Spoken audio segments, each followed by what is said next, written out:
Magandang araw po sa inyo, Ma'am Lucy. Ako po si Jericho Hingay. At ako naman si Jesse James Hortelano. Ako naman si Kent Liniel Vicena. Ang aming pong tatalakayin ngayon na topic, ma'am, ay pagsusuri ng isang dokumentaryo o pelikula sa isyong panlipunan na sumasaklaw at may kaugnayan sa wika, kultura at lipunan. Ano ang dokumentaryo? Ang dokumentaryo ay nagmula sa salitang dokumento na nangangahulugan kasulatan o patunay o katibayan. Ano ang pelikula? Ito ay isang uri ng sining na naglalayong magsalaysay, kwento o maglahad ng isang mensahe sa lubin sa buhay. Ano ang lipunan? Ang lipunan ay tumutukoy sa mga taong sama-samang naninirahan sa isang organisadong komunidad na may isang batas, tradisyon at pagpapahalaga. Ano ang wika?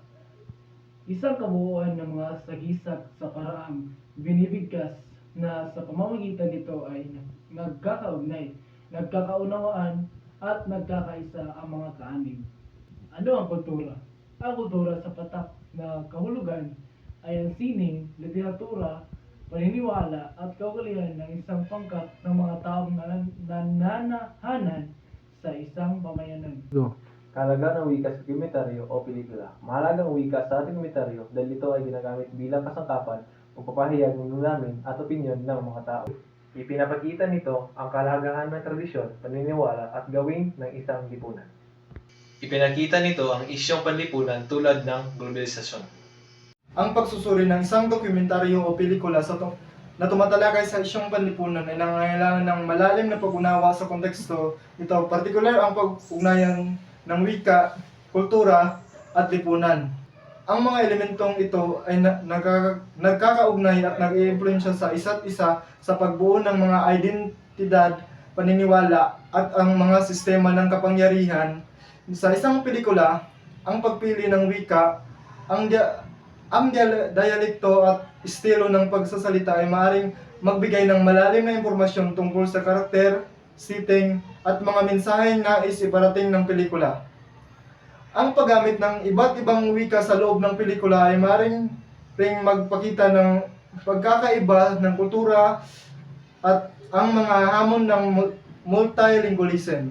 Sa isang pelikula, ang kultura ay maaaring magrepresenta sa pamamagitan ng kostyum, musika, pagkain at mga ritual. Mahalagang suriin kung paano nilalarawan ang kultura sa pelikula, kung ito ba ay nagpapakita ng isang balanse at tumpak na representasyon o kung ito ay nagpapakita ng mga stereotype at bias.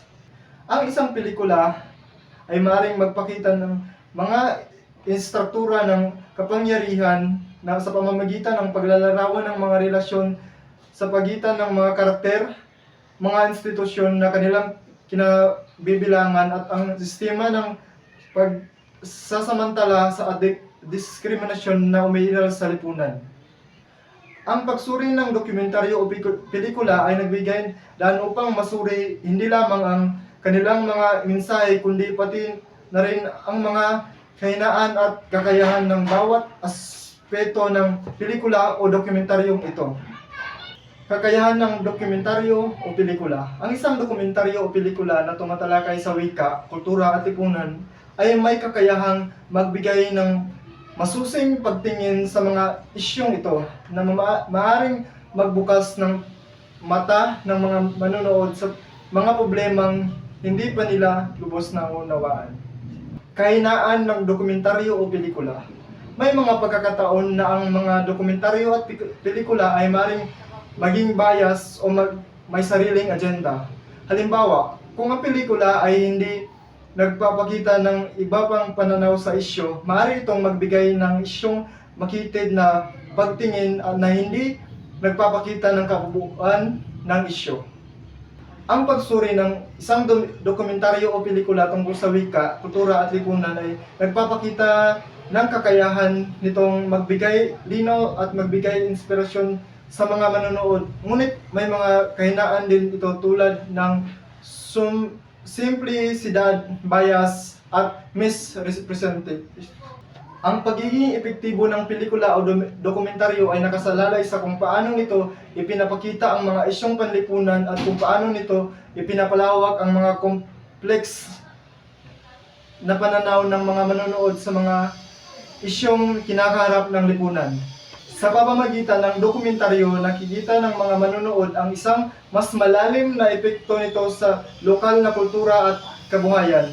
Ang pelikula ay nagiging isang uri ng kamalayan na nag-uudyok sa mga tao ng mas mapapalahalagahan ang mga tradisyonal na komunidad at kalikasan. Pati na rin ang mga pagtatangkilik sa mga lokal na wika at kultura na malapit at nang mawala. Bago namin tatapusin, magbibigay muna kami ng 3 halimbawa ng isang pelikula na sumasaklaw at may kaugnayan sa wika, kultura at lipunan.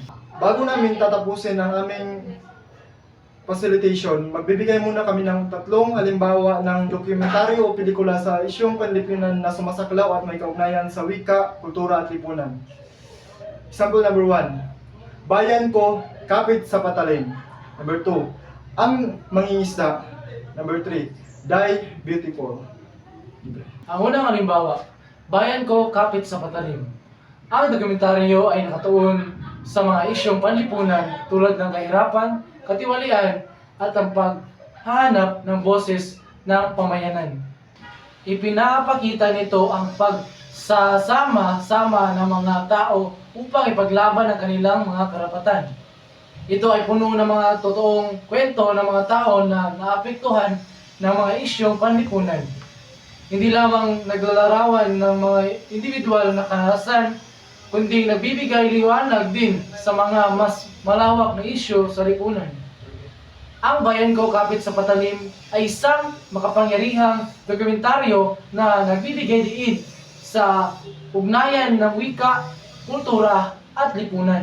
Sa pamamagitan ng pagtalakay sa mga isyong panlipunan, ang dokumentaryong Ang Mangingisda ay isang pagsasalaysay ng buhay at pagsubok ng mga tao sa isang komunidad na umaasa sa kalikasan. Ipinapakita nito ang kahalagahan ng wika at kultura bilang pundasyon ng kanilang pagkakakilanlan at ang mga epekto ng makabagong panahon sa kanilang mga tradisyonal na pamumuhay. Mahalaga ang pelikulang ito bilang isang paalala na ang mga isyong panlipunan tulad ng kalikasan, wika, at kultura ay dapat bigyan ng pansin at proteksyon upang mapanatili ang pagkakakilanlan ng isang lahi at komunidad. Ang pelikulang Die Beautiful ay isang magandang halimbawa ng isang pelikula sa nagsasalamin sa ugnayan ng wika, kultura at lipunan. Ipinakikita nito ang karanasan ng isang transgender woman sa Pilipinas na naglalaban sa diskriminasyon at pagtatanggap sa lipunan. Ang paggamit ng Tagalog at iba pang may dialekto ay namimigay ng konsepto sa kanyang karanasan at kanyang pakikipag-ugnayan sa iba't ibang tao. Ang pelikula ay nagpapakita rin ng utro sa prefect. Namatoy yung prefect. Hindi makaya. Ang pelikula ay nagpapakita rin ng kultura ng elemento na may kaugnayan sa pagiging transgender sa Pilipinas at mga hamon ng kaharap nito sa loob ng pamilya at lipunan. Sa pamamagitan ng pagsusuri sa pelikula, makikita ang mga isyong panlipunan na may kaugnayan sa gender identity, sexual orientation at papel ng pamilya sa lipunan ng pagbuo ng entidad. At yun lang po. Maraming salamat.